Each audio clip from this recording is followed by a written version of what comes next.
Good morning, students. Next topic is capital structure. Capital structure can be classified in two parts. First is owners fund and second is borrow fund. Owners fund is known as equity and borrow fund is known as debt. है ना? Owners fund includes equity share capital plus retained earning. Whereas debt include debentures, bonds, loan from financial institution, loan from banks, public deposit, etc.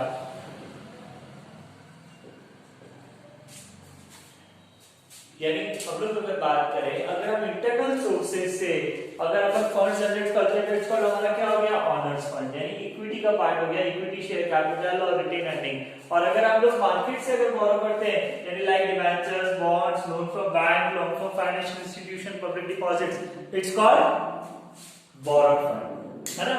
Earlier we had discuss in this chapter equity and debt in financial decision.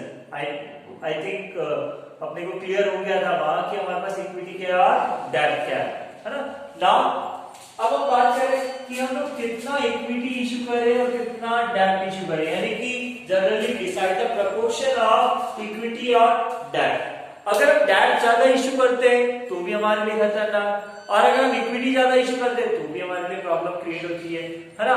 Actually date ज्यादा issue किए तो हमारे साथ दो obligation increase हो जाते हैं। First is interest obligation और second is repayment of loans, है ना। ये दो ऑब्लिगेशन हमारे साथ रहेंगे, यानी कि आज हमें हर महीने, हर साल, क्वार्टरली या मंथली या हाफ ईयरली बेसिस या ईयरली बेसिस पे हमें क्या करना पड़ेगा, इंटरेस्ट पे करना होगा। और सेकंड हमें क्या करना पड़ेगा, बोरोड फंड पर रीपेमेंट लाइक, यानी कि जस्ट आज हम बात करें आफ्टर 5 ईयर, 10 ईयर, 15 ईयर, जो हमारा टर्म जो हमने डिसाइड किया था उतने टाइम के बाद हमें उसका क्या करना पड़ेगा, रीपेमेंट। तो रीपेमेंट का अरेंजमेंट कंपनी का 15 इयर्स बात करेंगे क्या, नहीं, वो हर साल क्या कर देती है, उसके लिए प्रोविजन बना लेती है ना। तो इसको हम लोग क्या कहते हैं, यानी कि बोरोड फंड में क्या होता है, दो ऑब्लिगेशन हमारे साथ चलते हैं, first is interest and second is repayment. इसीलिए इसको क्या मानते हैं, रिस्की मानकर चलते हैं। अब रिस्क कब क्रिएट होती है, देखो ऑलरेडी बिजनेस में हमारे पास फिक्स कॉस्ट ज्यादा है, लाइक हमारा rent, staff salary, electricity bill, other showroom expenses जो भी है, अगर हमारे पास वो कॉस्ट, फिक्स कॉस्ट ऑलरेडी ज्यादा है तो हमें डेट की तरफ मूव नहीं करना है, हमें कहां मूव करना है, इक्विटी के लिए, ठीक है। बट इक्विटीज में क्या होता है, इक्विटीज में डिविडेंड पे करना है, dividend is a part of profit. Profit होगा तो डिविडेंड देंगे, नहीं होगा तो नहीं देंगे, है ना। और सेकंड थिंग, इसका जो रीपेमेंट होता है इक्विटी शेयर्स का, वो कब होता है, already only winding up of company, जिस दिन कंपनी बंद होने जा रही होगी उस दिन इक्विटी शेयर होल्डर्स को रिटेन अर्निंग का पेमेंट करेंगे। यानी हम आउटसाइड जितने भी पेमेंट्स है उन सबको पेमेंट करने के बाद अगर कुछ बचता है तो हम लोग किसको पे करेंगे, इक्विटी शेयर होल्डर्स को, नहीं बचा तो नहीं करेंगे। पर बोरोड फंड का पेमेंट तो हमें हर हाल में करना ही है, इसीलिए हम क्या कहते हैं, borrowed fund is more risky than equity share, है ना। First thing, second thing, just इसका वाइस वर्सा भी है कि इक्विटीज ज्यादा रिस्की होते हैं, इक्विटी ज्यादा एक्सपेंसिव होते हैं। कैसे, क्योंकि देखो एक्चुअली इसमें एक फ्लोटेशन कॉस्ट भी आती है, जब हम इक्विटी इशू करते हैं ना तो हमारी फ्लोटेशन कॉस्ट भी होती है, जबकि इसमें फ्लोटेशन कॉस्ट नहीं होती है। सेकंड थिंग हम बात कर रहे थे, देखो एक्चुअली में क्या है, ये जो होता है ना इंटरेस्ट, इसका जो वो होता है डिडक्टेबल, यानी कि जब हम टैक्स की कैलकुलेशन करते हैं तब हमारे लिए डिडक्टेबल होता है। कैसे होता है, अभी हम इस चैप्टर में पढ़ेंगे, ईबीआईटी लेस इंटरेस्ट, यानी कि जो इंटरेस्ट लेस हुआ वो कहां लेस हो गया, टैक्स की कैलकुलेशन, टैक्स की कंपटीशन करने से पहले, और जबकि डिविडेंड जो हम पे करते हैं वो आफ्टर टैक्स पे करते हैं, है ना। तो इसलिए यहां पर इसको शेयर होल्डर्स को क्या कर दिया, रिस्की मानकर चले हम लोग। Clear student, any doubt, no. अब हमारे पास आता है फाइनेंशियल लीवरेज, है ना। फाइनेंशियल लीवरेज होता क्या है, पहले तो बात, उसको हम ट्रेडिंग ऑन इक्विटी भी कहते हैं। Financial leverage is also known as trading on equity.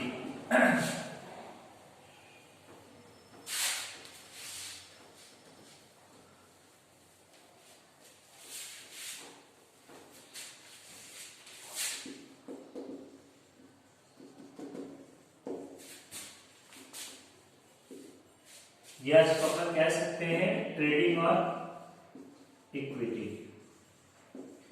इसका एक फॉर्मूला होता है डेब्ट अपॉन इक्विटी। तुम लोगों ने अकाउंटेंसी में पढ़ा होगा सॉल्वेंसी रेशियो, उसमें आया होगा डेब्ट इक्विटी रेशियो। या इसका एक फॉर्मूला और लिख सकते हो डेब्ट अपॉन डेब्ट प्लस इक्विटी। एक्चुअल में फाइनेंशियल लीवरेज क्या कैलकुलेट करता है? फाइनेंशियल लीवरेज कैलकुलेट द डेब्ट in overall funds of company या overall capital in the company.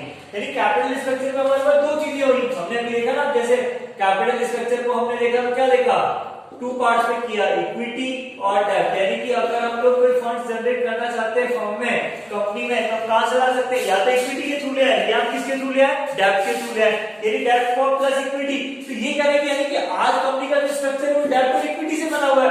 डेब्ट और इक्विटी में यानी कि हमें टोटल फंड चाहिए, तो टोटल फंड हम कहां से लाएंगे? या तो डेब्ट से, आइदर डेब्ट और इक्विटी, है ना। तो अब ये कहते हैं कि डेब्ट का कितना प्रोपोर्शन टोटल ओवरऑल कैपिटल में है, ये कैलकुलेट कौन करता है? फाइनेंशियल लीवरेज, जिसको क्या कहते हैं? Trading on equity.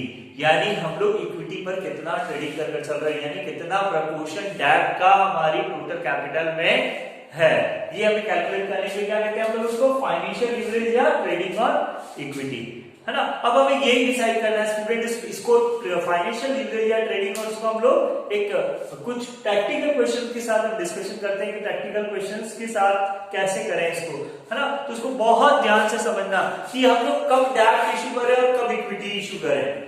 मैं बहुत शॉर्ट फॉर्म भी बता दूंगा, एक शॉर्ट फॉर्मूला भी बता दूंगा, क्वेश्चन सॉल्व करने से पहले तुम्हें आइडिया हो जाएगा कि हमें डेब्ट इशू करनी चाहिए या इक्विटी इशू करनी चाहिए। बट पहले हम लॉन्ग क्वेश्चन की तरफ चलते हैं। हमें रीजन मालूम होना चाहिए कि हम क्यों डेब्ट इशू कर रहे हैं और क्यों इक्विटी इशू कर रहे हैं। यानी हम लोग ये कह सकते हैं फाइनेंशियल लीवरेज जो है ना वो क्या इंक्रीज करता है? इंक्रीज द इनकम ऑफ या earning of equity share holders. Financial leverage में हमें क्या देखना है कि यार हमारा कितना ओवरऑल डेब्ट है, और दूसरी बात हमें क्या चेक करना है उसका क्या किस तरीके से मैनेज करना है? Increase in earning of equity share holders. Increase in earning of equity share holder मतलब इक्विटी शेयर होल्डर्स का अर्निंग बढ़ाना है। हमने फाइनेंशियल मैनेजमेंट का ऑब्जेक्टिव भी देखा था, maximization of wealth of equity share holder. अब मैक्सिमाइजेशन ऑफ वेल्थ कैसे होगा? जब उनका प्रॉफिट बढ़ेगा। प्रॉफिट को हम यहाँ पर क्या कहते हैं? इक्विटीज का जब प्रॉफिट मिलता है ना उसको हम कहते हैं ईपीएस। ईपीएस का मतलब, क्योंकि इक्विटी शेयर्स किस पर डिवाइडेड है? इक्विटी शेयर होल्डर्स के पास क्या है? शेयर्स है ना। तो शेयर्स क्या है? यानी कि पर अर्निंग, यानी अर्निंग पर शेयर। कि आज अगर मान लो जस्ट सपोज कंपनी कहती है कि हमने मान लो 1 मिनट के लिए कमलजीत सर को 10,000 रुपीज का डिविडेंड दिया या 10,000 रुपीज की अर्निंग दी। अब सर के पास कितने नंबर ऑफ शेयर्स है? मान लो 1000 शेयर सर के पास थे, तो कितना हुआ? 10 रुपीज पर शेयर हमारे पास क्या हुआ? अर्निंग हुई। ये ईपीएस का फॉर्मूला हम लोग अभी देखेंगे, earning for equity share holders divided by, मैं लिख देता हूं formula, earning available for equity share holders divided by number of equity shares. अभी अपन पढ़ेंगे इसको। यानी आज हमारे पास 10,000 की अर्निंग है, नंबर ऑफ शेयर्स कितने 1000 है, तो पर शेयर अर्निंग कितनी हुई? 10 रुपीज, है ना। तो ये जो अर्निंग है ये ईपीएस है, अर्निंग पर शेयर, इसी को इंक्रीज करना है हमें। क्लियर? और ये कैसे करते हैं, क्या करते हैं, तो हम स्टेप प्रैक्टिकल क्वेश्चन के साथ देखते हैं स्टूडेंट कि कब हमें इक्विटीज इशू करनी है और कब हमें डेब्ट इशू करनी है। मतलब देखो फाइनल जो प्रॉफिट है वो किसको पहुंचना चाहिए? इक्विटी शेयर होल्डर को। यानी इक्विटी शेयर होल्डर को मैक्सिमाइजेशन ऑफ प्रॉफिट होना जरूरी है। और वो किस तरीके से हो सकता है? यार आज अपन कोई भी काम करेंगे तो अपन कब करेंगे? जब हमें प्रॉफिट होगा। और प्रॉफिट होगा तो कैसे करें? तो हम इसके लिए कुछ एक प्रैक्टिकल एग्जांपल लेते हैं, जिसको अपन प्रैक्टिकल एग्जांपल के थ्रू देखते हैं। ठीक है students? Now we can understand through from some examples. First example, XYZ Limited wants to raise some money for investment purpose, and companies require total funds 50 lakh. The interest rate on debts is 10% per annum. Face value of equity shares ₹10 per share. Tax rate 30%. Earning before interest and tax is called EBIT. EBIT means E stand earning, B stand before, I stand interest and T stand for tax. यानी EBIT is known as earning before interest and tax. EBIT also known as PBIT. PBIT means profit before interest and tax. Clear, students? EBIT also known as PBIT. PBIT means profit before interest and tax. And XYZ Limited has following alternatives. Company के पास क्या है? चार option है. Company ने क्या चार option निकाले? Option first कि डेट हम लोग 10 लाख की इशू कर दें और 40 लाख रुपीस का इशू कर दें इक्विटीज. सेकंड ऑप्शन नहीं, हम 20 लाख के डेट इशू करें और 30 लाख के इशू कर दें इक्विटीज. थर्ड ऑप्शन दिया 30 लाख की डेट इशू कर दें, 20 की क्या कर दें इक्विटी. और फोर्थ ऑप्शन 40 लाख की डेट कर दे और 10 लाख की क्या कर दे इक्विटी. अब देखो कौन से चारों में से कौन सा ऑप्शन ज्यादा अच्छा है, जो कंपनी के लिए बेनिफिशियल होगा, है ना. तो अब देखिए कंपनी का बेनिफिशियल किसमें है, कंपनी का बेनिफिट किसमें है. तो हम लोग देखते हैं इसका सॉल्यूशन. यानी कि क्वेश्चन क्लियर हो गया स्टूडेंट. फर्स्ट ऑप्शन 10 और 40, 10 डेट है और 40 हमारी इक्विटी है. यहाँ 20 30, यहाँ 30 20 और लास्ट ऑप्शन 40 10. EBIT हमारे पास कितना था 6 lakh, total funds 50 lakh, rate of tax 30% और फेस वैल्यू कितना दिया है 10 पर शेयर. मैं क्वेश्चन रिलीज कर रहा हूं, आई होप क्वेश्चन दिमाग में फिट हो गया होगा. Clear, okay. और नहीं हुआ तो तुम लोग क्वेश्चन साथ के साथ जब वीडियो लेक्चर देखो तो नोट कर लेना और साथ में भी सॉल्यूशन तुम्हारे सामने होगा या इसका स्क्रीनशॉट लेकर भी देख सकते हो. और 4 ऑप्शंस है कंपनी के पास, तो हम लोग देखें कैसे करते हैं क्वेश्चन.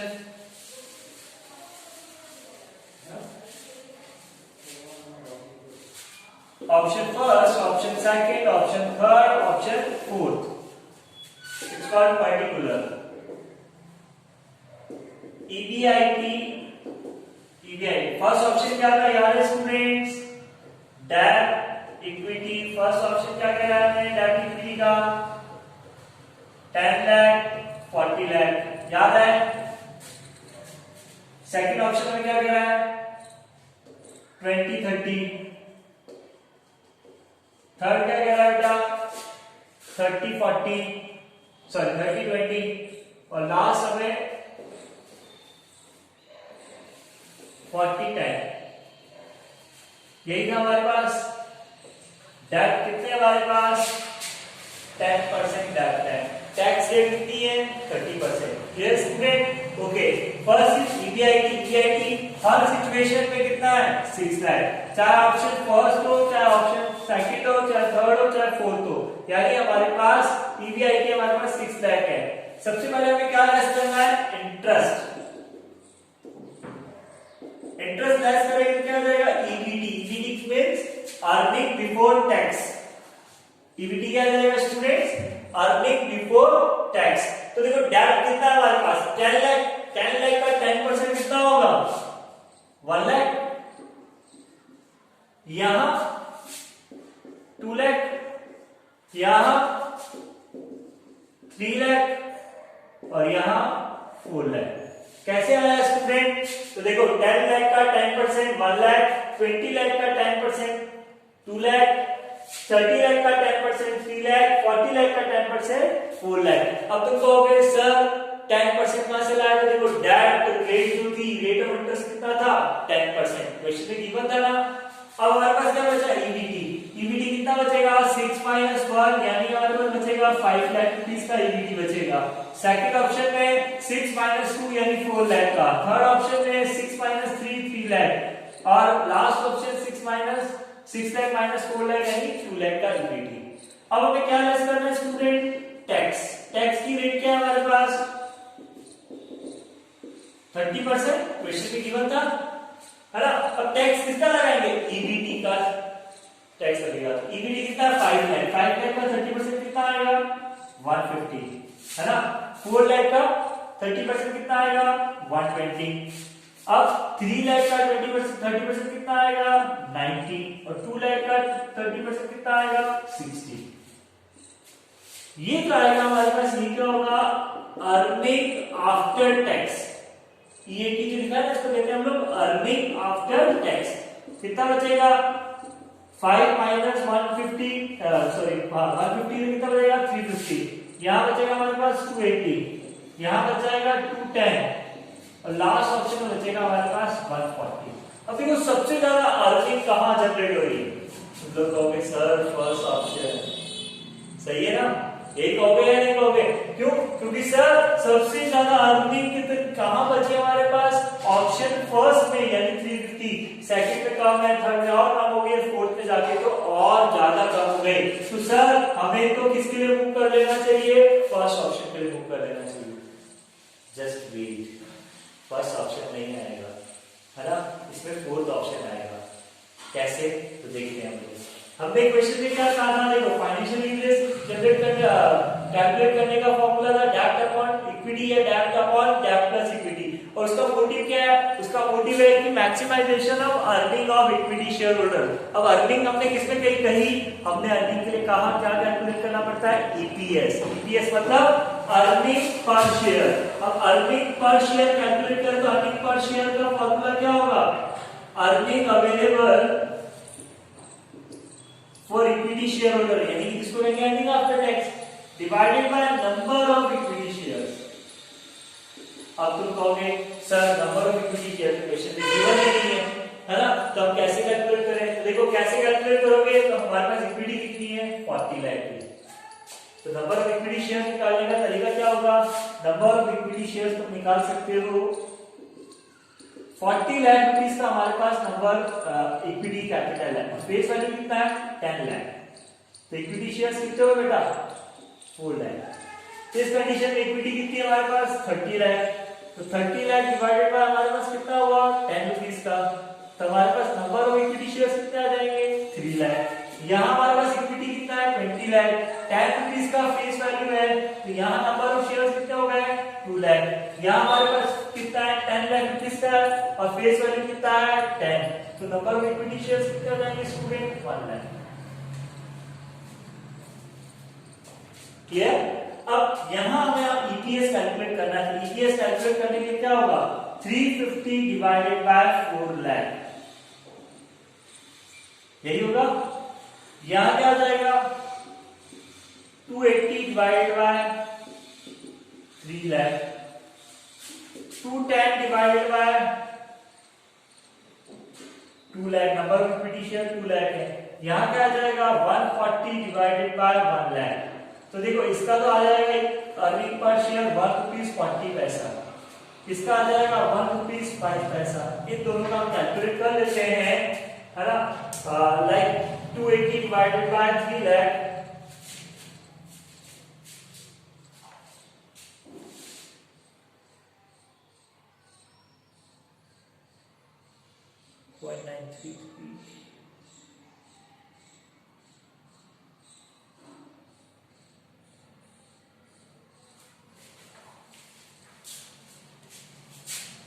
इसका तो क्या आएगा 0.875 और इसका आ जाएगा 0.933। अब देखो ईपीएस फर्स्ट वाला का ऑप्शन 0.875, यहाँ 0.933, यहाँ क्या हुआ 1.05 और यहाँ क्या हुआ 1.40, सबसे ज्यादा कहाँ हुआ फोर्थ ऑप्शन में, यानी ईपीएस जिसका ज्यादा maximization earning of equity share holder कहाँ है हमारे पास फोर्थ ऑप्शन, तो we will move for option 4, यानी X Y Z difficult choose the alternative 4 है ना, ऑप्शन 4, यानी कि ऑप्शन 4 को ऑप्ट करना चाहिए, क्यों, क्योंकि उसका ईपीएस क्या आ रहा है सबसे ज्यादा आ रहा है। सर आपने तो ये सॉल्यूशन करने से पहले बता दिया था ऑप्शन 4 इसका आंसर होगा, ये कैसे बताया आपने, मैंने भी बोला था ना, देखो एक्चुअली तुम लोग कहोगे कि सर फर्स्ट ऑप्शन 350 आ रहा था और आपने कहा नहीं 4, आपने कैसे कैलकुलेट कर लिया बिना सॉल्यूशन किए कि आपको कैसे मालूम पड़ गया कि फोर्थ ऑप्शन सही होगा। अभी हम इसको 5 मिनट बाद डिस्कशन करते हैं, पर पहले ही बात देखो क्या आपने पूरा क्वेश्चन क्लियर हुआ या नहीं, मैं वापस रिवाइज कर देता हूं। देखो ईबीआईटी हमारे पास गिवन है 6 लाख हर कंडीशन का है ना, 6 लाख रुपीज हमारे पास ईबीआईटी गिवन है, इंटरेस्ट कितना हुआ 10%, 10% कैसे कैलकुलेट किया डेट कितने थे 10 लाख, 10 लाख का 10% कितना हुआ 1 लाख, तो 1 लाख डिडक्ट किया कितना बचा 5 लाख। यहाँ 20 लाख के डेट थे, 20 लाख का 10% कितना हुआ 2 लाख, कितना बचेगा हमारे पास इक्विटी 4 लाख, है ना। 3 लाख का 10% कितना हुआ, सॉरी 30 लाख का 10% कितना हुआ 3 लाख, और यहाँ 40 लाख का 10% 4 लाख। डिडक्ट करने के बाद जो वैल्यू बची वो हमारे पास 5 लाख, 4 लाख, 3 लाख और 2 लाख। और टैक्स जो हमें कैलकुलेट करना है, क्वेश्चन में टैक्स की रेट गिवन है 30%, 40 होती तो 40 करते, 50 होती तो 50 करते, तो हमारे पास टैक्स की रेट गिवन है 150, 120। हमने ये निकाला, कैसे निकाला, 5 लाख का 30%, 4 लाख का 30%, 3 लाख का 30% और 2 लाख का 30%। क्लियर। तो ये जो आई वैल्यू, ये क्या है टैक्स की वैल्यू, उसको डिडक्ट किया तो हमारे पास क्या हो गया अर्निंग आफ्टर टैक्स। क्या हो गया हमारे पास अर्निंग आफ्टर टैक्स। कैसे आया, मैंने 2 लाख में से 60 को डिडक्ट किया तो 140, 3 लाख में से 90 डिडक्ट किया तो 210। क्लियर है ना। अब यहाँ सबसे ज्यादा अर्निंग होने के बाद भी ऑप्शन 4 कैसे आउट किया वो वाला भी देखते हैं। तो अब अपन ने ये क्या किया, ये निकाला हमने ईपीएस। ईपीएस का फॉर्मूला क्या होता है, ईपीएस का मीनिंग होता है अर्निंग पर शेयर। इसका फॉर्मूला होता है earning available for equity share holders divided by number of equity share. यानी हम अर्निंग आफ्टर टैक्स को भी कह सकते हैं, पर अर्निंग आफ्टर टैक्स मैंने इसलिए नहीं कहा क्योंकि दे भी कभी मान लो प्रेफरेंस शेयर्स का डिविडेंड दे रखा हो तो वो यहाँ से पहले प्रेफरेंस शेयर्स का लेस होगा, उसके बाद जो अर्निंग बचेगी वो किसकी होगी, इक्विटी शेयर होल्डर्स की होगी। इसीलिए फॉर्मूले में याद रखना earning available for equity share holder divided by number of equity shares. तो हमने कैसे निकाले, अर्निंग अवेलेबल कितनी है 350, 280, 210, 140 ये वैल्यू रखी। इसमें नंबर ऑफ शेयर्स कैसे कैलकुलेट किए, नंबर ऑफ शेयर्स कैसे कैलकुलेट किया, हमारे पास इक्विटी थी 40 लाख, पर शेयर कितना है 10 रुपीस का, नंबर ऑफ शेयर्स कितना है 4 लाख रुपीस। 30 लाख का था, 30 लाख से 10 का डिवाइड किया, अब तो कहोगे 10 कहां से आया, तो क्वेश्चन में गिवन था face value of equity share 10 rupees. ठीक है, तो 3 लाख, यहाँ 2 लाख और 1 लाख, इसका डिवाइड किया तो हमारे पास ईपीएस आया 0.875, 0.933, 1.05, 1.40। ठीक है, हमारा क्या हो गया स्टूडेंट्स, क्वेश्चन कंप्लीट हुआ, है ना। अब फोर्थ ऑप्शन हम ऑप्ट कर रहे हैं, क्यों, क्योंकि उसमें ईपीएस सबसे ज्यादा, यानी इक्विटी शेयर होल्डर्स को सबसे ज्यादा इनकम कौन सा ऑप्शन में मिल रही है, फोर्थ में। हमें हमेशा इक्विटीज की इनकम को देखना है। अब तुम कहोगे सर आपको कैसे पता चला कि सर ये ना ये फोर्थ ऑप्शन ही आंसर होगा, तो देखो फोर्थ ऑप्शन में तुम लोग ध्यान दो क्या आ रहा है, फोर्थ ऑप्शन में हमारे पास डेट आ रहे 40 लाख के और इक्विटी आ रही है 10 लाख रुपीस की, दिख रहा है ना। डेट कितने हमारे पास 40 लाख के डेट है और 10 लाख की क्या है हमारे पास इक्विटी, तो यानी डेट किसमें ज्यादा थे, सबसे ज्यादा कहां थे, फोर्थ ऑप्शन में, है ना। फर्स्ट वाले ऑप्शन में डेट 10 लाख के थे, फिर 20 थे, फिर 30 थे, पर लास्ट वाले ऑप्शन में डेट क्या है 40 लाख रुपीस। तो ये ध्यान रखना, more debt increase in earning of equity share holders.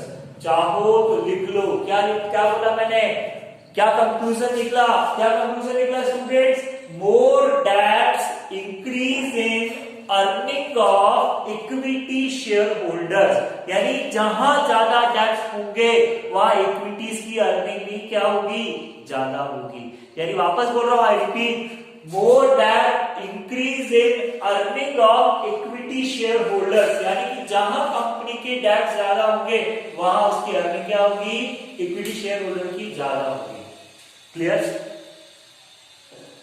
I think clear हो गया होगा, है ना। कोई डाउट हो मुझे फोन के थ्रू या व्हाट्सएप के थ्रू पूछ सकते हो।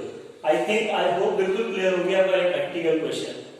अब बात आती है, क्या सर हर सिचुएशन में ऐसा होगा, क्या सर हर सिचुएशन में ऐसा होगा, यानी अपन कह सकते हैं, क्वेश्चन रेज कर सकते हैं, does EPS always rise the with increase in debts, does EPS always rise the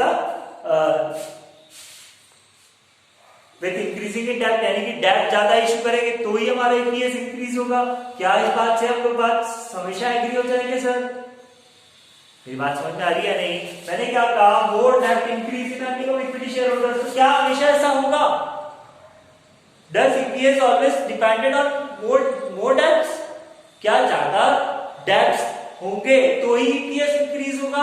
यानी ये क्वेश्चन दिमाग में आना चाहिए या नहीं आना चाहिए, सबके दिमाग में क्वेश्चन आना चाहिए कि सर रियल में एक बात बताइए, क्या हम लोग डेट ज्यादा बढ़ा दें तो ईपीएस हमेशा ज्यादा होगा, ऐसा हमेशा होगा क्या, तो मेरा आंसर होगा नो,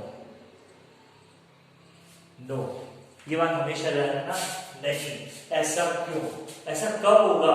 तो अब देखो एक ऑप्शन देखो, मैं इसको इरेज कर रहा हूं। मेरा क्वेश्चन क्लियर है ना? क्वेश्चन क्या है कि क्या ज्यादा डेब्ट, यानी कि जब भी डेब्ट ज्यादा होंगे तो क्या इक्विटीज की अर्निंग इंक्रीज होगी, यानी कि ये कह सकते हैं अभी आपने इस क्वेश्चन पे कहा, इसके इस क्वेश्चन जो अभी आपने रिसाइकलिंग किया, इस क्वेश्चन में क्या था आपने, मोर डेब्ट increase in earning of equity shares holder. आपसे कहा कि इक्विटी शेयर होल्डर की अर्निंग कब इंक्रीज होती है, जब डेब्ट ज्यादा होते हैं। अभी तो आप ये कह रहे हो, और अभी आप कह रहे हो कि नहीं हमेशा ऐसा नहीं होता है, हमेशा ऐसा नहीं होता है। यानी कि अगर अपन कहें, अभी आपने बोला सर मोर डेब्ट increase in earning of equity share holders, ऐसा आपने कहा, मैं कहता हूं बिल्कुल, क्योंकि क्वेश्चन की सॉल्यूशन के थ्रू पता चल रहा था। पर क्या हमेशा ऐसा होगा? नो। ऐसा कब होगा?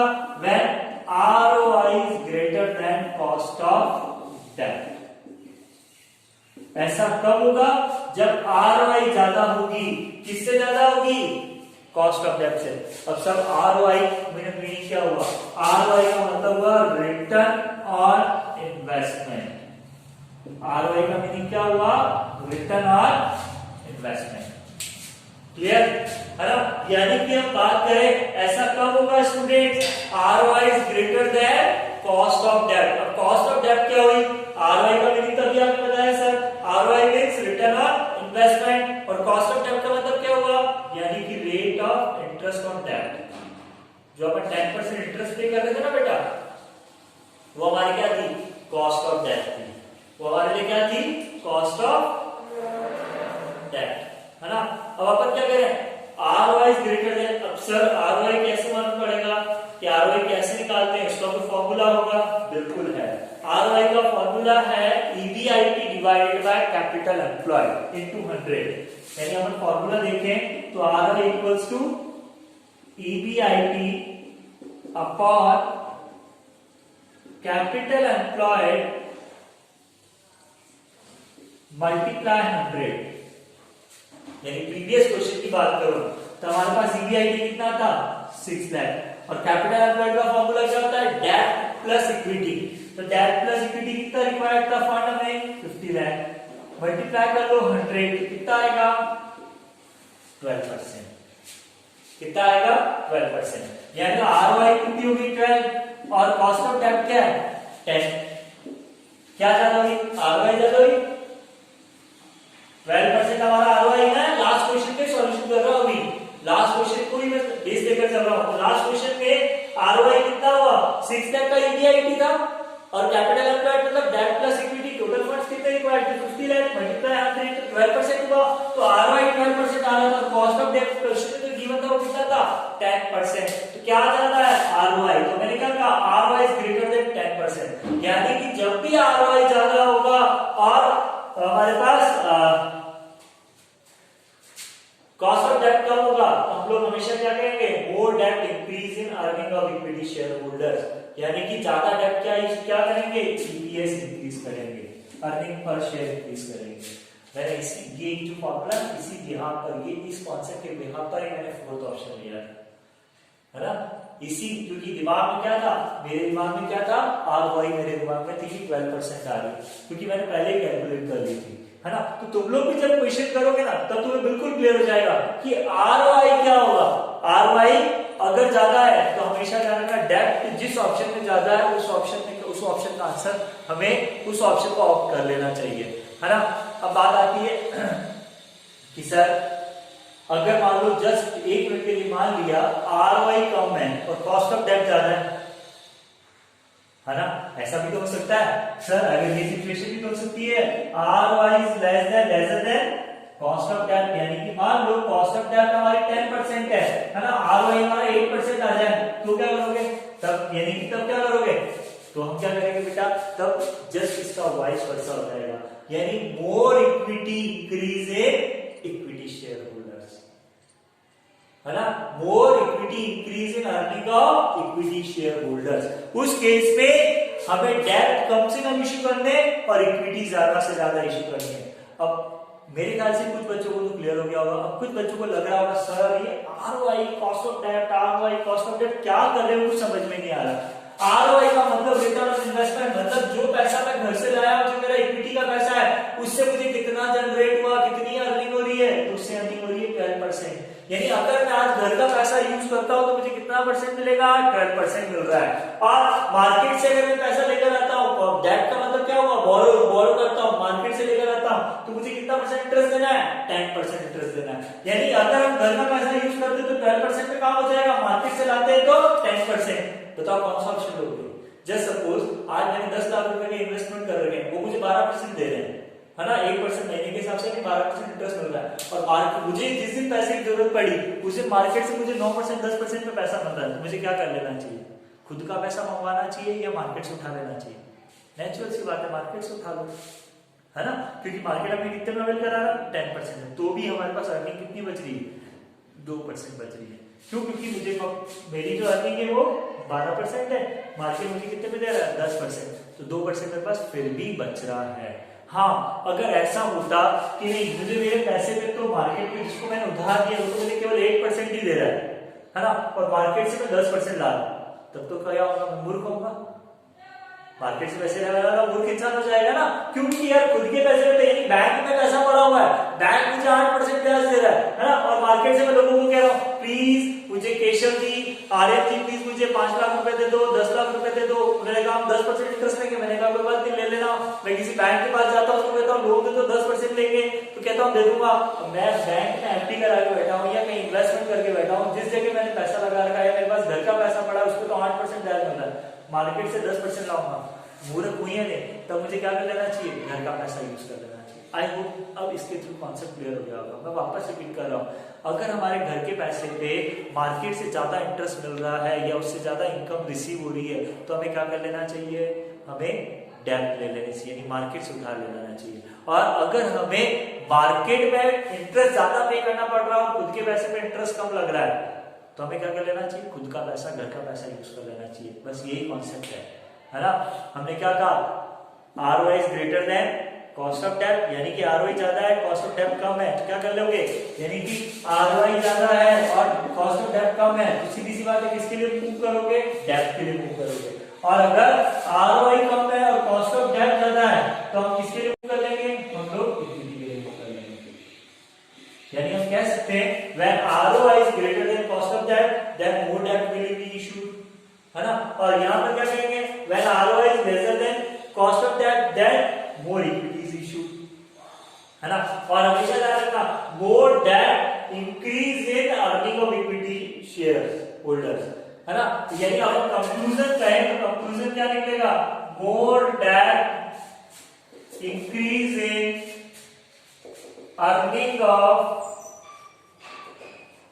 Equity share holders only when ROI is greater than cost of debt। ऐसा तभी होगा जब क्या होगा, ROI ज्यादा होगा, किससे ज्यादा होगा, कॉस्ट ऑफ डेब्ट। Clear student? ओके, हम एक क्वेश्चन उसका भी कर लेते हैं कि अगर ये सिचुएशन कब होगी और कैसे होगी। क्या सर आप कह रहे हो ऐसी बात सच में होती है या नहीं होती है, तो मुझे चेक करने के लिए, अपने सेटिस्फेक्शन के लिए, है ना, एक क्वेश्चन और को देख लेते हैं। आई होप कॉन्सेप्ट क्लियर होगा। मोर डेब्ट increase in earning of equity share holder only when ROI is greater than cost of डेब्ट। ठीक है, ये प्रीवियस क्वेश्चन का कंक्लूजन हुआ। अब नेक्स्ट क्वेश्चन का कंक्लूजन हम नेक्स्ट लिखेंगे। हाँ, तो नेक्स्ट ऑप्शन बेटा, ABC has funds requirement, total fund required 50 lakh, cost of debt 10%, face value 10 per share, PBIT 4 lakh, और option वही debt, first option debt 10 lakh, equity 40, 20, 30, 30, 20 और 40, 10। यानी सेम क्वेश्चन है, बस मैंने क्या चेंज कर दिया स्टूडेंट्स, PBIT। प्रीवियस क्वेश्चन में PBIT कितना था, 6 लाख था, पर यहाँ PBIT मैंने कितना कर दिया, 4 लाख। पूरा क्वेश्चन मैंने चेंज करके रख दिया। क्या पूरा चेंज किया कि नहीं, ओनली एक टर्म से ही काम हो गया, है ना। अब इसमें मैं क्वेश्चन करने से पहले बता देता हूँ आंसर क्या आएगा, ऑप्शन फर्स्ट। ऐसा क्यों, तो अभी अपन सॉल्व करते हैं, इसके बाद हम कंक्लूजन देखते हैं।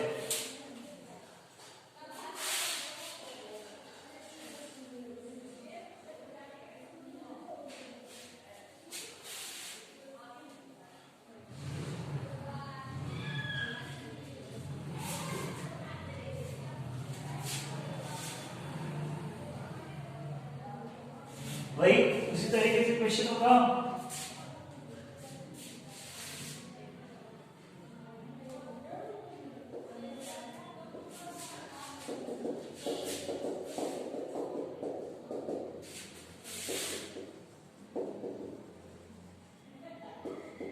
EBIT लेस इंटरेस्ट,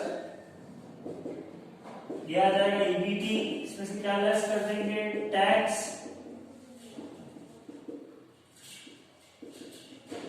है ना। फिर ये आ जाएगा अर्निंग आफ्टर टैक्स।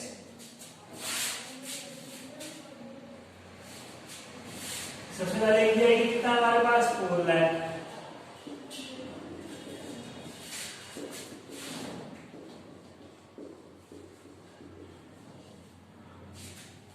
इंटरेस्ट कितना हमारे पास पहले वाले ऑप्शन में 1 लाख, दूसरे वाले में 2 लाख, तीसरे वाले में 3 लाख, फोर्थ वाले में 4 लाख। अब कैसे पता चला क्वेश्चन को देखकर? फर्स्ट ऑप्शन में क्या था, डेब्ट थे हमारे पास 10 लाख के, इक्विटी थी 40 लाख, यहां 20 30 20 और 40 10, यही था हमारे पास क्वेश्चन में। मेरी डेब्ट कितने थे, 10 लाख की, इक्विटी की 40 लाख की, 20 लाख रुपीस के डेब्ट, 30 की इक्विटी, 30 के डेब्ट, 20 की इक्विटी और 20 की 40 के डेब्ट और 10 की इक्विटी, यही था। 10% डेब्ट है, यानी कि डेब्ट पे इंटरेस्ट की रेट कितनी है, 10%। ईबीटी कितना आ जाएगा, फर्स्ट वाले ऑप्शन में 3 लाख, सेकंड में 2 लाख, थर्ड वाले में 1 लाख और यहां तो 0 हो गया, है ना। टैक्स कितना लगेगा 90, यहां कितना लग जाएगा 120, सॉरी 60, यहां लग जाएगा 30, तो यहां लगेगा ये क्योंकि प्रॉफिट ही नहीं बचा। तो 210 का हमारे पास क्या है, अर्निंग आफ्टर टैक्स 140 और ये हो गया 70। Clear student? वही हमें क्या निकालना है, ईपीएस। ईपीएस का formula earning available for equity share holders divided by number of shares. इस ऑप्शन में नंबर ऑफ शेयर वही 4 लाख, नंबर ऑफ शेयर निकाले वापस, तो निकाल दो। चलो नंबर ऑफ शेयर्स कैसे निकालोगे, तो नंबर ऑफ शेयर्स यहां कितना है, इक्विटी का अमाउंट 40 लाख है डिवाइडेड बाय 10, तो नंबर ऑफ इक्विटी शेयर्स कितने हुए 4 लाख। सेकंड वाले ऑप्शन में 30 लाख के इक्विटीज हैं डिवाइड बाय 10, तो कितना हुआ 3 लाख। यहां 20 लाख के हैं 2 लाख और यहां 10 लाख की इक्विटी है, 10 इसके हिसाब से 1 लाख। पर यहां निकालने का मतलब ही नहीं क्योंकि अर्निंग बची ही नहीं है हमारे पास, है ना। अब यहां क्या हो जाएगा, earning available for equity shares कितना है 2,10,000 divide by number of shares 4 lakh, यहां हो जाएगा 140 डिवाइड बाय 3 लाख और यहां हो जाएगा 70 डिवाइडेड बाय 2 लाख।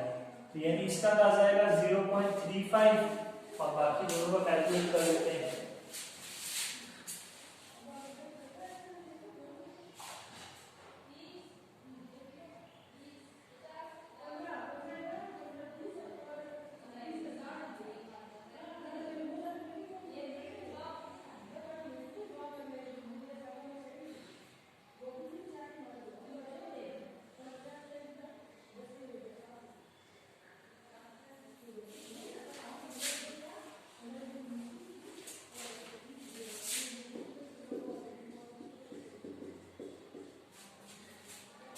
ये हमारा आया ईपीएस। अब ईपीएस कौन से ऑप्शन में ज्यादा आ रहा है, देखो फर्स्ट वाले ऑप्शन में। तो हम कौन सा ऑप्शन ऑप्ट करेंगे, फर्स्ट, है ना। फर्स्ट ऑप्शन में क्या था, डेब्ट कम थे और इक्विटी क्या थी, ज्यादा थी। तो मोर इक्विटी कब होता है, when ROI is lesser then, तो आरओआई निकालो, तो आरओआई निकालो तो फार्मूला क्या है, EBIT divided by capital employed,